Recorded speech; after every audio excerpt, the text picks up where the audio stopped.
Perspective makes all the difference in the way we see the world and ourselves in it. A lot goes into shaping our perspectives on race and ethnic issues, too. Our own psychological makeup, competition between groups for resources, attitudes we're taught about others. But what happens when we're plucked from our comfort zone? When our world is turned upside down? Why is it that some people fall apart while others survive and even thrive? I'm Kitty Oliver, and this is Crossing Cultures, Changing Lives. In this episode, people talk about their experiences crossing borders, real and imaginary, but barriers nonetheless. Let's see what they've encountered on their journey. I'll bet some lives have been transformed. Listen to Raa'id Khan. When I look at where we were and where we were going, it was all good till our leaders started showing lack of interest. We've been missed long enough, it's time to invest in us. So I'ma lay it out and try not to show you the violent way. Listen to Khan's unique perspective on poetry. Well, I am Muslim and my religion is Islam, so a lot of my poetry and my work are inspired from this, or a lot of my writings come from my surroundings and my religion. And basically when I write, I kind of tell my story of what's going on around me and my surroundings.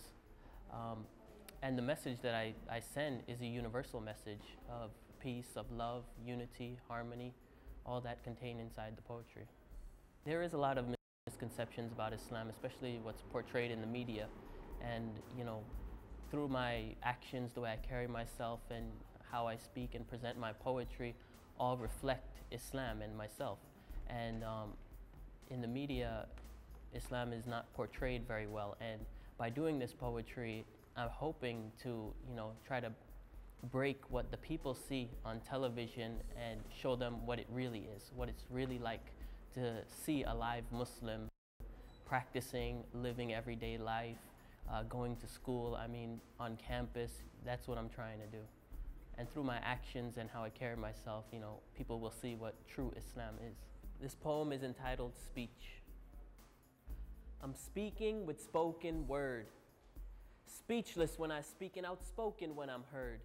A speaker seeking out verbs and sneakers, putting together words, making a name for myself and causing an uproar in this world, generating a silent movement, moving with vibrant students, with potent poetry with content, the kind that's not so complex that it conflicts with the intellect.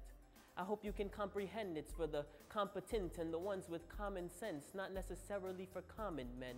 You know, as I get more deeply involved into the spoken word poetry, you know, I want to go to a place where a Muslim hasn't been in terms of the spoken word. You know, it's an art form that it's untapped in the Muslim community. And, you know, for me to stand up and present it, it's something new and it's something interesting, and the youth are very attracted to it, and they're the ones who I'm trying to reach.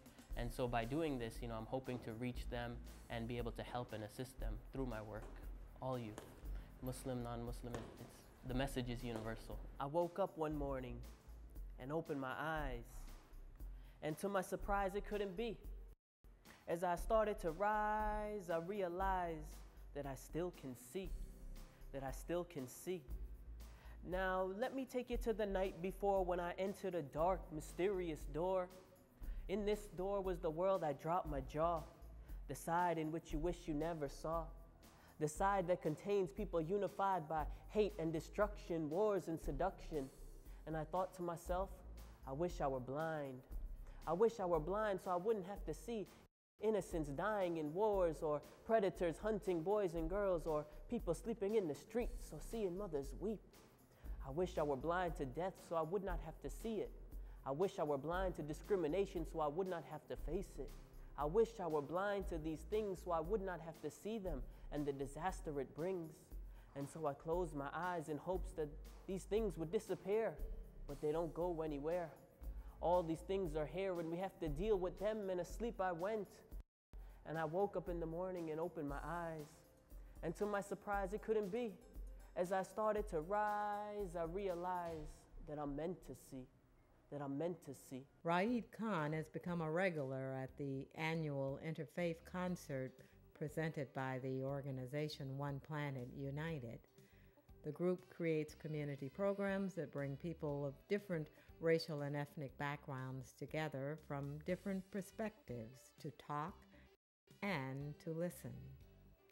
Perspectives can change by choice or circumstance. A move to a new country, meeting some new people, having an experience we know we'll never, ever forget. And when we change, the world changes too. At least that's one way of looking at things. Join me for another episode of Crossing Cultures, Changing Lives, and meanwhile, you keep sharing your stories too.